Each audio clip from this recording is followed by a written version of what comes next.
Welcome back to VV study. मेरा नाम है संतोष कुमार। चलिए आइए देखते हैं आज का टॉपिक क्या कहता है। Unit 2 topic 5। यूनिट 2 टॉपिक 5 हमारा यूनिट 2 का 1 2 3 4 यूनिट 2 का 1 2 3 4 टॉपिक कंप्लीट हो चुका है। अगर आपको नोट्स चाहिए तो स्टडी मटेरियल में जाकर आप देख सकते हैं। कोई पीपीटी आपको चाहिए स्टडी मटेरियल में आपको मिल जाएगा कम्युनिकेशन स्किल्स करके। आगे तो आज का टॉपिक है रिज्यूम राइटिंग। रिज्यूम इम्पोर्टेंट है, कितना इम्पोर्टेंट है? कई लोग बोलते हैं कि रिज्यूम क्या होता है, रिज्यूम नहीं मालूम हमें। रिज्यूम आपके करियर के लिए बहुत इम्पोर्टेंट है। ये आपकी पर्सनालिटी से पहले कंपनी को भेजी जाती है। ठीक है। रिज्यूम को हिंदी में कहते हैं स्ववृत्त। क्या कहते हैं? स्ववृत्त। इसमें से हम स्व अलग करते हैं। ठीक है। स्व मतलब स्वयं का, स्वयं का। ठीक है। वृत्त लेके आते हैं। ठीक है। वृत्त का मतलब होता है वृत्तांत। वृत्तांत, वृत्तांत भी नहीं समझ में आएगा शुद्ध हिंदी में। ठीक है। इसका मतलब है विवरण, स्वयं का विवरण। ठीक है। रिज्यूम का मतलब होता है स्वयं का विवरण। अब आप लोगों को समझ में आया होगा। स्ववृत्त नहीं समझ में आया होगा। जब इसको अलग किया स्वयं, वृत्त, वृत्तांत, वृत्तांत भी नहीं समझ में आया। ठीक है। तो ये हो जाता है स्वयं का विवरण। रिज्यूम में हम खुद का विवरण देते हैं, तब जाके कंपनी के पास पहुंचता है। ठीक है। अंदर देखते हैं क्या है इसमें।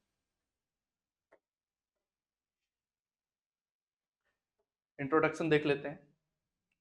Employment of skilled people is vital for business. इसका क्या मतलब है? किसी भी कंपनी को सक्सेस होने के लिए एक स्किलफुल व्यक्ति की जरूरत होती है, जो अच्छा हो और उसके अंदर भर भर के स्किल्स हो। तो वो कंपनी क्या करती है? ग्रो करती है। ठीक है। In the globalisation and liberalisation era. Globalisation का हिंदी क्या होता है? वैश्वीकरण। वैश्वीकरण। ठीक है। लिबरलाइजेशन का होता है उदारीकरण। उदारीकरण। अब ये वैश्वीकरण क्या है, ग्लोबलाइजेशन क्या है? 1991 से पहले हमारा देश ग्लोबलाइजेशन नहीं हुआ था। जो आप ऐड देख पा रहे हैं बॉर्नवीटा का, हॉर्लिक्स का, दुनिया भर का जो मैगी है, ये सब चीजें जो आप ऐड देख पा रहे हैं, जब हमारा देश ग्लोबलाइजेशन हो गया मतलब ये अपना भारत देश है। ठीक है। इसके बगल में पाकिस्तान है। यहाँ पर यहाँ पर चाइना है। ठीक है। यहाँ पर ऊपर चाइना है, नेपाल है, मेघालय है, यहाँ पर जापान है। ठीक है। जापान है। इधर अमेरिका है। जब ग्लोबलाइजेशन हुआ तो मतलब ये वैश्वीकरण, ग्लोबलाइजेशन इसलिए लाया गया था ताकि हम दूसरे देश से जुड़ें और जुड़ने के बाद उनके प्रोडक्ट को हम यूज कर सकें, हमारा प्रोडक्ट वो यूज कर सकें। ठीक है। इससे क्या होता है? एम्प्लॉयमेंट जनरेट होता है। ठीक है। उदारीकरण। उदारीकरण का मतलब उदारीकरण का मतलब ये होता है कि जैसे हमारे देश में खुद का जब बिजनेस स्टार्ट करते हैं तो गवर्नमेंट पहले बहुत से रूल्स लगाती थी कि आपके पास, आपने एक बिजनेस चालू कर दिया। ठीक है। क्या चालू कर दिया? बिजनेस। बिजनेस चालू करने के बाद गवर्नमेंट क्या बोलती थी? आपके पास लाइसेंस है? लाइसेंस है क्या? इसको चलाने के लिए लाइसेंस है। ठीक है। आपने ये टैक्स का कागज तैयार किया कि नहीं? आपने ये किया कि नहीं? आपने वो किया कि नहीं? ऐसे दुनिया भर के कानून के ऊपर थोपते थे। ठीक है। तो जब हमारे देश में ग्लोबलाइजेशन हुआ, लिबरलाइजेशन मतलब कि थोड़ी सी छूट दी गई। वैसे लाइसेंस अभी भी लगता है, कोई भी बिजनेस स्टार्ट करोगे तो पहले गवर्नमेंट इस पर स्ट्रिक्ट एक्शन लेती थी कि नहीं नहीं नहीं, आप ये सब नहीं कर सकते, आपके पास ये कागज नहीं है, वो कागज नहीं है, वो नहीं है। तो इस तरह में क्या होता था? बिजनेस करना बहुत ही कठिन हो जाता था। ठीक है। जब हमारे देश में ग्लोबलाइजेशन हुआ, जब बाहर की कंपनियां हमारे देश में आई तो हमारे जो भारत देश के लोग हैं उनको एम्प्लॉयमेंट मिला। ठीक है। जो खुद की कंपनी स्टार्ट करते हैं हमारे भारत देश में, तो जैसे जैसे वो कंपनी ग्रो होती जाती है तो वो आसपास के लोगों को रोजगार मिलता जाता है। ठीक है, तो ये था ग्लोबलाइजेशन और लिबरलाइजेशन। ठीक है, तो इसके आगे देखते हैं क्या लिखा हुआ है। जॉब अपॉर्चुनिटीज आर ग्रोइंग, इसकी वजह से जो जॉब अपॉर्चुनिटीज हैं वो बढ़ने लगी। ग्लोबलाइजेशन और लिबरलाइजेशन की वजह से जॉब अपॉर्चुनिटीज बढ़ने लगी। अब जब जॉब अपॉर्चुनिटीज बढ़ने लगी तो फिर क्या हुआ, candidates must know how to present their skills effectively. तब क्या हुआ, जो कैंडिडेट होते थे जो कंपनी में अप्लाई करते थे तो उनको अपनी स्किल्स एक बेहतर तरीके से क्या करना होता था, प्रेजेंट करना होता था। उस वक्त रिज्यूम आया नहीं था। ठीक है, तो अपनी स्किल्स बेहतर तरीके से प्रेजेंट करना होता था। फिर क्या हुआ आगे, जॉब एप्लीकेशन लेटर आया, फिर resume are essential tools. Job application और रिज्यूम, इनकी मदद से हम क्या कर सकते हैं, कंपनी में अप्लाई कर सकते हैं। रिज्यूम की वजह से हमारे पहुंचने से पहले हमारा पूरा विवरण कंपनी के पास पहुंच जाता है। फिर वो डिसाइड करते हैं कि इन्हें इंटरव्यू के लिए बुलाना चाहिए या नहीं बुलाना चाहिए। ठीक, और जब आप पहला रिज्यूम बनाते हैं, रिज्यूम बनाने के बाद they create the first impression on the employer. जो हमारा रिज्यूम होता है ये फर्स्ट इंप्रेशन शो करता है हमारा कि हमने उस कंपनी में अप्लाई किया है। हमारे जाने से पहले हमारा रिज्यूम उस कंपनी में पहुंचता है, तो उनके ऊपर जो हमारा अच्छा सा रिज्यूम होता है वो बहुत ही अच्छा इंप्रेशन दिखाता है। ठीक है, डेफिनेशन देखते हैं। A letter written to apply for a job, मतलब एक रिज्यूम क्या होता है, एक प्रकार का लेटर होता है जो जॉब के लिए हम अप्लाई करते हैं। ठीक, चलिए इसके आगे चलते हैं। Resume writing. अब रिज्यूम राइटिंग में ऐसा क्या है कि हम और बेहतर तरीके से एक्सप्रेस कर सकें। ठीक, resume summary of education, education important है, उसमें आप एजुकेशन मेंशन कीजिए। अगर आपके पास कोई एक्सपीरियंस है वो ऐड कीजिए। ओके, स्किल्स है आपके पास कोई, वो भी ऐड कीजिए। अगर आपने कोई अचीवमेंट्स अर्न किया है, जैसे कि लोगों को अवार्ड्स मिलते हैं, डॉक्टर भीमराव अंबेडकर अवार्ड्स, दादा फाल्के अवार्ड्स, ऐसे बहुत से, अगर आपको कुछ मिला है तो वो भी ऐड कीजिए, वरना जरूरी नहीं है। आप ये रिज्यूम देख सकते हैं, रिज्यूम ऐसा होना चाहिए। ठीक है, ये होता है रिज्यूम।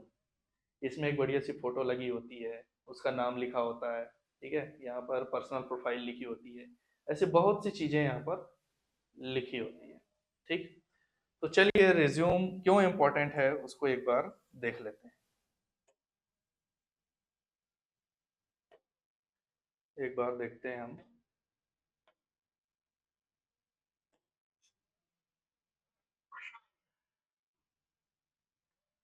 ओके, मान लीजिए कि किसी ने यहाँ पर marketing marketing executive marketing executive की वैकेंसीज है, जॉब्स हैं। ठीक है, जॉब्स है, इस जॉब में दो लोग अप्लाई करते हैं, टू पीपल अप्लाइड। कैसे अप्लाई करेंगे, वो अपना रिज्यूम कंपनी को भेजेंगे। ठीक है, मान लो ये एक व्यक्ति है। ठीक है, इस व्यक्ति का नाम ए है, ये दूसरा व्यक्ति है, इस व्यक्ति का नाम बी है। इस ए वाले व्यक्ति ने क्या किया, अपना रिज्यूम बनाया ब्लैंक पेज में, इसमें अपना नाम लिखा। ठीक है, 10th के परसेंटेज लिखे 92%। ओके, 12th के परसेंटेज लिखे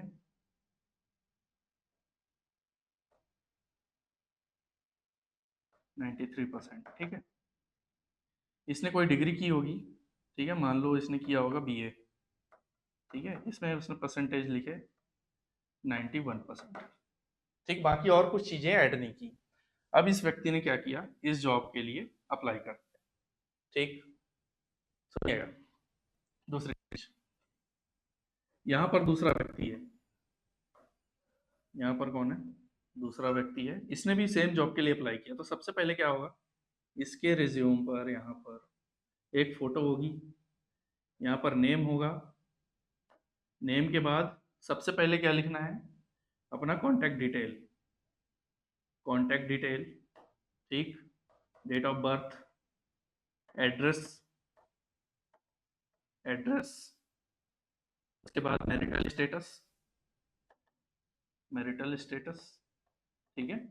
फिर इसके बाद आता है प्रोफाइल, प्रोफाइल वैसे ऑप्शनल में रहता है, इसको लिखना नहीं लिखना आपके ऊपर है।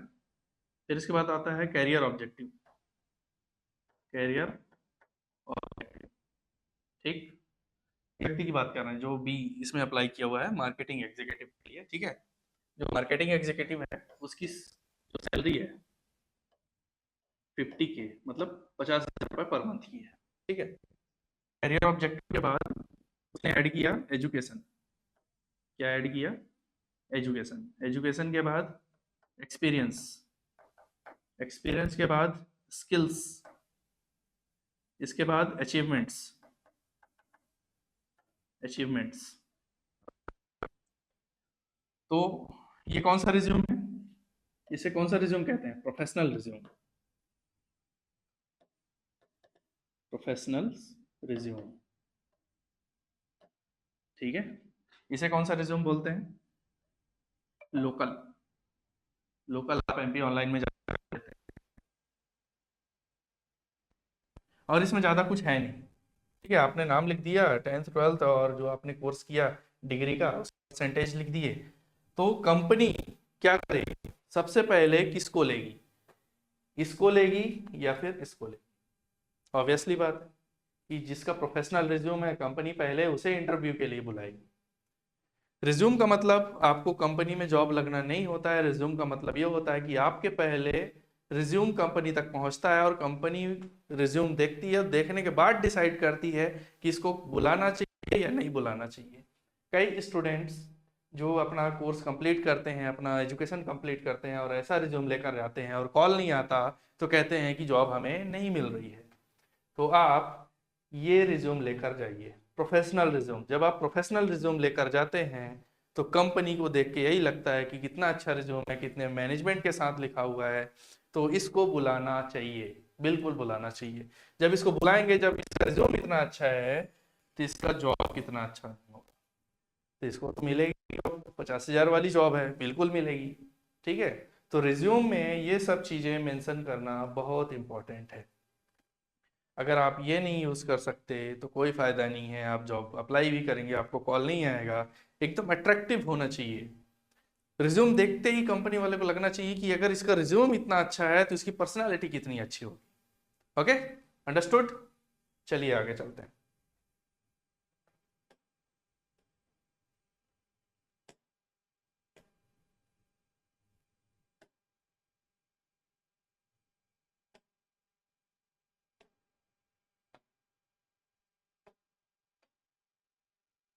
Okay, tips for resume. अब कई लोग क्या करते हैं कि अपना रिज्यूम 10 पेज का बना लेते हैं, ठीक है। और कई लोगों के पास इतना कंटेंट नहीं रहता तो अपना रिज्यूम क्या कर देते हैं, ये मान लीजिए A4 साइज का क्या है पेज है, ठीक है। कई लोग यहाँ पर रिज्यूम आधा पेज का ही बना लेते हैं, कई लोग अपना रिज्यूम क्या करते हैं आधे पेज का ही बना लेते हैं, और कई लोग जिनके पास कंटेंट ज़्यादा रहता है तो वो 10 पेज का बना लेते हैं। 10 पेज इतना नहीं चाहिए, रिज्यूम बनाने के लिए आपको 1 या 2 पेज ही काफ़ी है, 1 या 2 पेज ही काफ़ी है, इनफ है। अगर आपको 2 पेज नहीं आ पा रहा कोई बात नहीं, 1 पेज ही रखो, ठीक है। कीप इट शॉर्ट, अपना रिज्यूम शॉर्ट में रखें।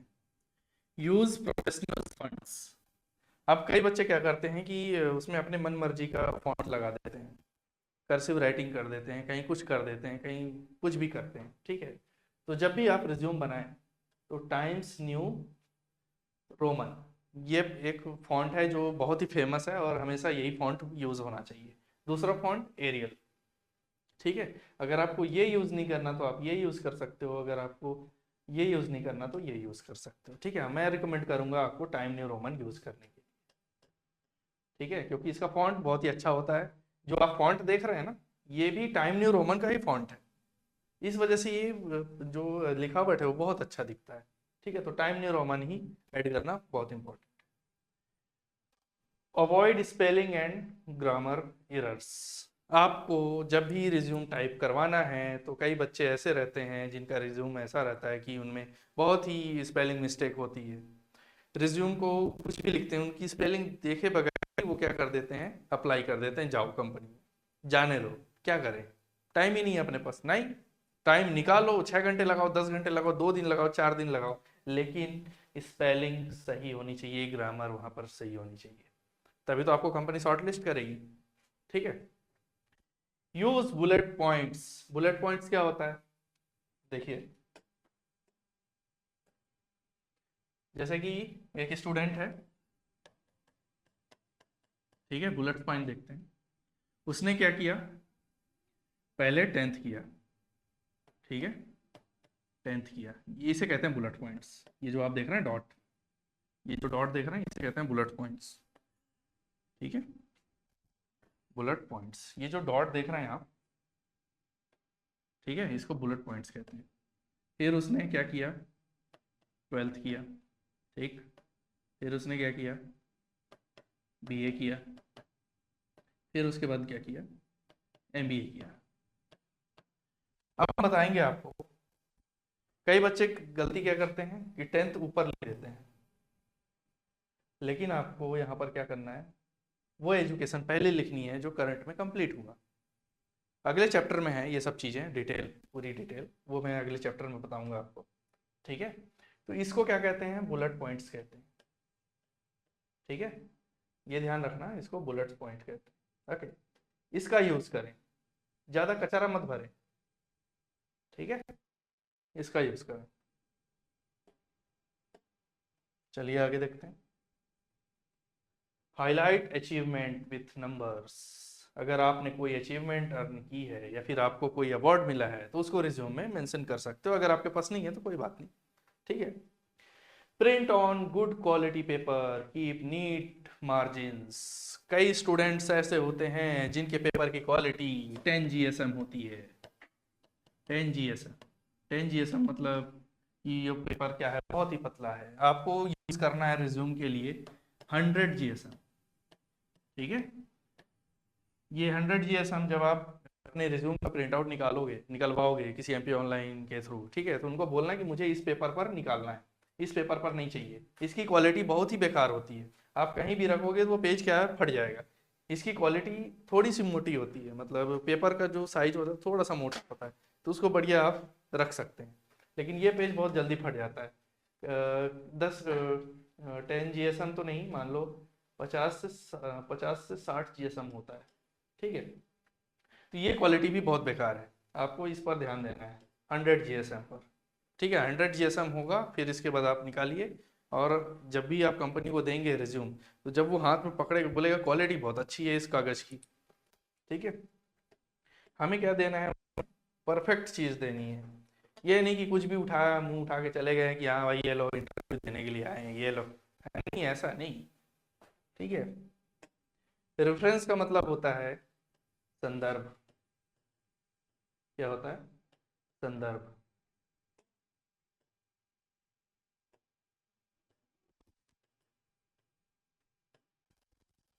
संदर्भ, रेफरेंस का मतलब होता है संदर्भ। संदर्भ का मतलब क्या होता है कि कोई हमारे पहचान का व्यक्ति है, ठीक है, उससे हम क्या ले लेते हैं, रेफरेंस ले लेते हैं, कि उस व्यक्ति का नाम यूज करके हम किसी कंपनी में अप्लाई करते हैं, और अप्लाई करने के बाद हमें जॉब के चांस हमारे बढ़ जाते हैं। ठीक है, आप किसका रेफरेंस ले सकते हैं, trusted people who can confirm your skills and character. उस व्यक्ति को ढूंढिए, उस व्यक्ति को ढूंढिए जो आपकी स्किल्स और आपके कैरेक्टर को पहचानता हो। ठीक है, ऐसे नहीं कि मुंह उठा के कहीं भी चले गए, बोले कि ये काम करो भाई साहब, आप अपना रेफरेंस दे दीजिए और मैं आपका रेफरेंस क्या कर सकता हूँ, रिज्यूम में डाल दूंगा, फिर आप समझते रहना। नहीं नहीं, अनजान से नहीं लेना है, ट्रस्टेड पीपल, समझे, ट्रस्टेड पीपल मतलब कि जो भरोसेमंद आदमी हो उस पर विश्वास करना। ये नहीं कि किसी के ऊपर विश्वास कर लिया और उसका रेफरेंस डाल दिए, और बाद में जब अप्लाई कर रहे हैं उस व्यक्ति से जब पूछा जाएगा कि क्या आप इसको जानते हैं, वो बाद में मना कर देगा, नहीं जानते हम। ऐसा नहीं करना है, रेफरेंस ट्रस्टेड पीपल का ही लगाना है, जिसको आप पहचानते हो, जिसको आप जानते हो। ओके, चलिए आगे चलते हैं। रेफरेंसेस, रेफरेंसेस में क्या इंपॉर्टेंट है?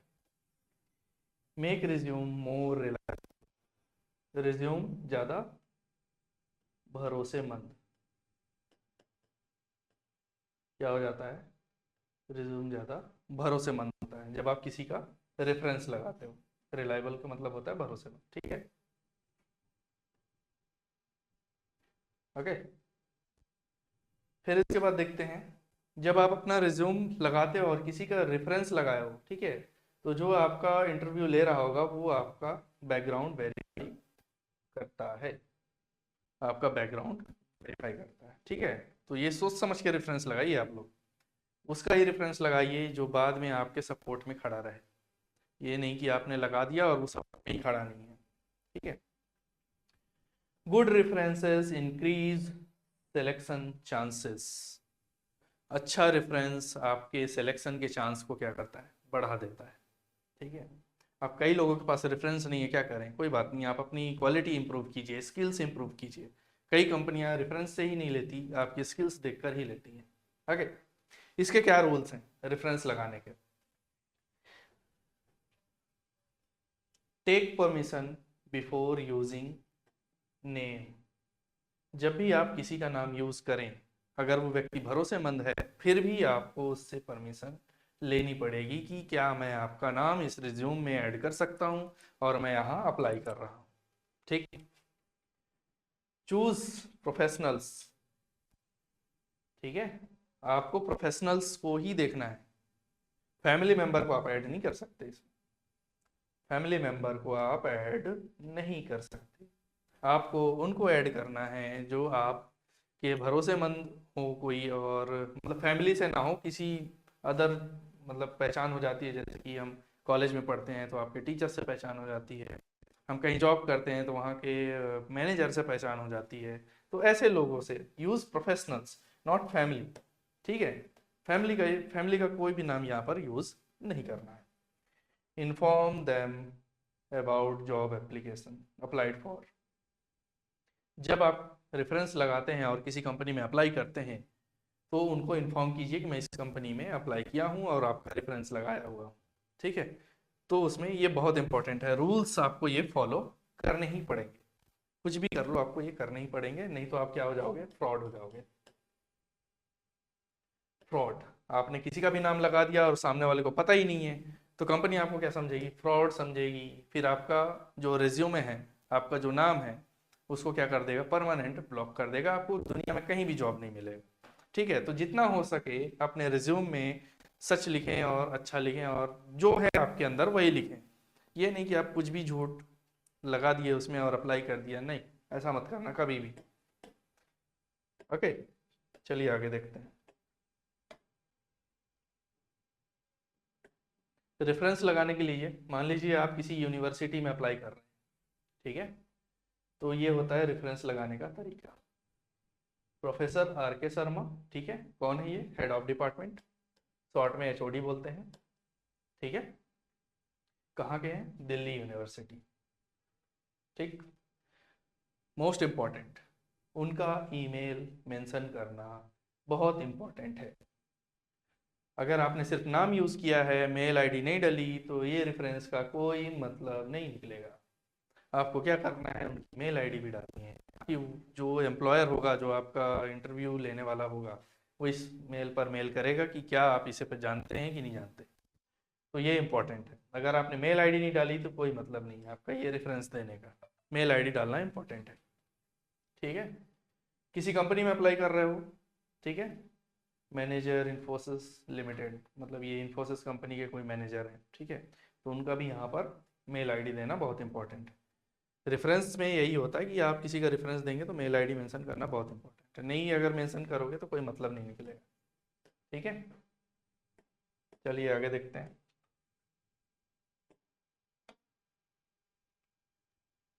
कंक्लूजन, देखिए रिज्यूम से आपको कभी जॉब नहीं मिलेगी, रिज्यूम से सिर्फ एक चीज होता है, इंटरव्यू के लिए बुलाया जाता है। इंटरव्यू के लिए सिर्फ आपको बुलाया जाता है। रिज्यूम से कभी भी जॉब नहीं मिलती। रिज्यूम से, रिज्यूम देखकर कंपनी आपको कॉल करती है कि आइए यहाँ इंटरव्यू के लिए। ओके, याद रखना। Job application letter, resume are key tools for a career. Resume और जॉब एप्लीकेशन लेटर ये आपके कैरियर का क्या है, बहुत ही बड़ा टूल्स है। ठीक है, they create the first impression on the employer. जहां पर भी आप अप्लाई करते हैं, मैंने पहले भी बताया था कि आपके जाने से पहले आपका बायोडेटा कंपनी तक पहुंचता है। ये बहुत इंपॉर्टेंट है resume. Okay, a professional and well prepared resume क्या कहलाता है? जो प्रोफेशनल होता है और अच्छा प्रिपेयर्ड होता है वो क्या कहलाता है? Higher chance of an interview, ज़्यादा चांसेस होते हैं आपके इंटरव्यू में सेलेक्ट होने के, शॉर्ट लिस्ट होने के। कई रिज्यूम जो मैंने अभी एग्जांपल दिया था, जिसने सिर्फ नेम लिखा, ठीक है, 10th के परसेंटेज लिखे, 12th के परसेंटेज लिखे, ग्रेजुएशन के परसेंटेज लिखे, ये कभी भी शॉर्ट लिस्ट नहीं होता है, कभी भी शॉर्ट लिस्ट नहीं होता है। उसके बगल में एक इंसान बनाया हुआ था, बी था जिसका नाम, उसका रिज्यूम बढ़िया वेल मेंटेन्ड था, बढ़िया प्रोफेशनल लग रहा था, वो हमेशा शॉर्ट लिस्ट होगा। उसके हायर चांसेस ऑफ इंटरव्यू, ज़्यादा चांसेस बनेंगे इंटरव्यू के बजाय इसके। ठीक है, इसको कभी शॉर्ट लिस्ट नहीं किया जाएगा। आपको हमेशा रिज्यूम प्रोफेशनल ही बनाने चाहिए। ठीक है, final aim, not to get a job directly. मैंने अभी बताया कि आपको इस रिज्यूम से, प्रोफेशनल रिज्यूम से डायरेक्ट जॉब कभी नहीं मिलती है। ठीक है, but to get the interview call, इस रिज्यूम से आपको इंटरव्यू के लिए कॉल आ सकती है। ठीक है, लेकिन इस रिज्यूम से इंटरव्यू के लिए कॉल कभी नहीं आएगा। जगह जगह खंजर की तरह डाल लो, कभी नहीं आएगा। ओके, छोटी कंपनी होगी उसकी बात अलग है, क्योंकि छोटी कंपनी को तो इतना नॉलेज होता नहीं है प्रोफेशनल रिज्यूम क्या होता है क्या नहीं। ओके,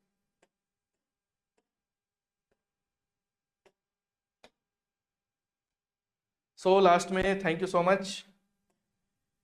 आई होप आप लोगों को रिज्यूम राइटिंग समझ में आया होगा। इसके आगे जो चैप्टर है इसेंशियल ऑफ रिज्यूम राइटिंग, उसमें मैं आपको बताऊंगा कि कौन सी चीज़ कहाँ लिखनी है, डेट कहाँ पर होना चाहिए, एड्रेस कहाँ पर होना चाहिए, आपका नाम कहाँ पर होना चाहिए प्रोफेशनल रिज्यूम में।